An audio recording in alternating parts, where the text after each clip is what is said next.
তো hello guys, সবাই কেমন আছেন? আশা করি সবাই ভালো আছে এবং আপনাদের দোয়াও আমি ভালো আছি। তো আমরা দুজন হাঁটতে হাঁটতে একটা স্পেশাল কাজে চলে যাচ্ছি। তো আপনারা মনে হয় ভিডিওটা দেখে বুঝতেছেন আমরা কোথায় যাচ্ছি। তো আমরা দুজন হাঁটতে হাঁটতে চলে যাচ্ছি। তো আমি তাকে বলি, আমার জায়গায় যদি একটা মেয়ে থাকতো তাহলে তুই তাকে কী বলতি? সে বলে তার কথা তাকে বললো, তোকে কেন বলবো? আমি বলি না, আমাকে একটু বল। সে বলে না, তোকে বলবো না। তো আমরা হাঁটতে হাঁটতে চলে আসি। এটা হলো আমাদের স্পেশাল জিনিস, আপনাদেরকে দেখাবো বলছিলাম। তো আমার বন্ধু জিয়াদে দেখছি এখান থেকে সামানগুলো নামাতেছে। আমি তাকে বলি কী করো? সে বলে তুই দেখতেছিস না কি বলি। তো আমরা একটা জিনিস বলে রেখে গেছি, তো এটা আনার জন্য আবার যাচ্ছি আমি। তো আমি আসলে গাড়িটা নিয়ে আসি না, আমি হেঁটে হেঁটে যাচ্ছিলাম। কি রেখে গেছিলাম সেটাও আপনাদেরকে দেখাবো। ধৈর্য ধরে সম্পূর্ণ ভিডিওটা দেখতে থাকুন, আশা করি বিনোদন পাবেন। তো আমি একটু চুলগুলা নাড়াচাড়া করতে করতে যাচ্ছিলাম। তো যেতে যেতে দেখি আমাদের দোকান পর্যন্ত চলে আসছি।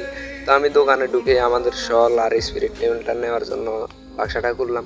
তো আমি শল নিয়ে স্পিরিট লেভেলটাও নিয়ে নিলাম। তো আমার গাড়ি হলো এটা সাইকেল একটা, আমি আপনাদেরকে বিনোদন দেওয়ার জন্য বলছি গাড়ি। তো গাড়ি আছে, আমার বন্ধুর অ্যাপাচি গাড়ি আছে। তো আমি সাইকেল নিয়ে যাচ্ছিলাম যেহেতু একটু তাড়াতাড়ি হয়। আজকের ভিডিওটা এতটুকু, বাকিটা কালকে দেখা যাবে। সবাই ভালো থাকবেন।